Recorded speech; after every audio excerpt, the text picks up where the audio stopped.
ஊருக்கு போயிருந்தப்போ மரவள்ளி கிழங்கு வந்து பறிச்சுட்டு வந்தோம் ஃப்ரெண்ட்ஸ். வீட்டில் வந்து வச்சுருந்தது. அதை பறிச்சுட்டு வந்தோம். அதில் பார்த்தீங்க அப்படின்னா எப்படியும் ஒரு 7 கிலோவாவது இருக்கும். நல்லா தடிமனாக நல்லா பெருசாக இருந்துச்சு. வீட்டில் வந்து இந்த கிழங்கு வச்சு கொடுத்தா யாருமே சாப்பிட்றதில்ல. யாருமே வேண்டாம், பசங்களோ ஹஸ்பண்டோ வேண்டாம் வேண்டான்ருவாங்க. ஆனால் இன்றைக்கி பசங்களுக்கு எப்படியாவது இதில் உள்ள சத்து போகணுமே அப்படின்னு சொல்லிட்டு கொஞ்சம் டிஃப்ரெண்ட்டாக செஞ்சு கொடுத்தேன். சாப்பிட்டுட்டு தம்பிலாம் அம்மா இன்னும் கொஞ்சம் இருந்தால் தாங்கம்மா அப்படின்னா, தம்பி வந்து மீன் கறி இதெல்லாம் சாப்பிட மாட்டான்னு உங்களுக்கு தெரியும். ஆனால் நான் அந்த டிஷ்ஷு செஞ்சு கொடுத்ததே பார்த்தீங்க அப்படின்னா மீன் குழம்பு வச்சு தான் சாப்பிட்றதுக்கு அவன் அவ்வளோ விரும்பி மீன் குழம்போட சேர்த்து சாப்பிட்டான். ஓகே ஃப்ரெண்ட், ஃபஸ்ட் இதை எப்படி செய்யலாம் அப்படின்னு பார்த்துடலாம். கிழங்கு வந்து மீடியம் சைஸில் கட் பண்ணி வச்சுக்கோங்க.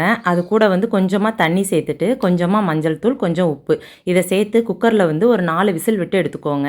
ஒவ்வொரு கிழங்கு ஒவ்வொரு மாதிரி வேகும். சில கிழங்கு டக்குன்னு வெந்துடும்.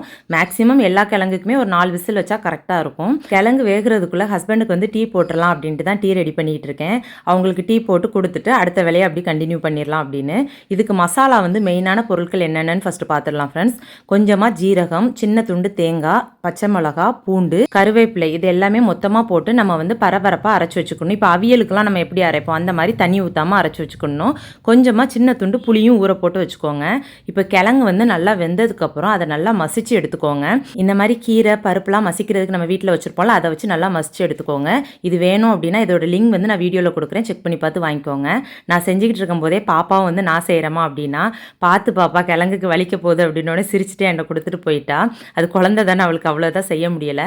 இது நல்லா மசிச்சதுக்கப்புறம் ஃப்ரெண்ட்ஸ் நம்ம அரைச்சி வச்சுருக்க மசாலாவை சேர்த்துட்டு அதுக்கப்புறம் அந்த புளி கரைசலையும் உள்ளே சேர்த்துட்டு நல்லா கிளறி விட்டுக்கணும். அதுக்கப்புறம் தாளிப்புக்கு பார்த்தீங்க அப்படின்னா கருவேப்பிலை, கடுகு வேணும்னா வரமிளகாவும் நம்ம போட்டுக்கலாம்.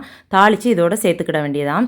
சேர்த்துட்டு கொஞ்சமாக ஒரு 5 நிமிஷம் சிம்மில் வச்சு அப்படியே கிளறி விட்டுட்டோன்னா சூப்பராக ரெடி ஆயிரும். இதோட மீன் குழம்பு ஊற்றி சாப்பிட்டு பாருங்கள், வேறு லெவலில் இருக்கும் ஃப்ரெண்ட்ஸ். உண்மையாகவுமே அவ்வளோ ஒரு டேஸ்ட்டாக இருந்துச்சு. நான் இது சாப்பிட்டு போக அடுத்தும் கொஞ்சம் வச்சு சாப்பிட்டேன். அந்தளவுக்கு டேஸ்ட்டாக இருந்துச்சு. கண்டிப்பாக நீங்கள் ட்ரை பண்ணி பாருங்கள். இந்த வீடியோ உங்களுக்கு யூஸ்ஃபுல்லாக இருந்திருக்கும்னு நினைக்கிறேன். வீடியோ பிடிச்சா லைக் பண்ணுங்கள், ஷேர் பண்ணுங்கள், மறக்காமல் சப்ஸ்கிரைப் பண்ணுங்கள். அடுத்த ஒரு சூப்பரான வீடியோவில் பார்க்கலாம். பாய்.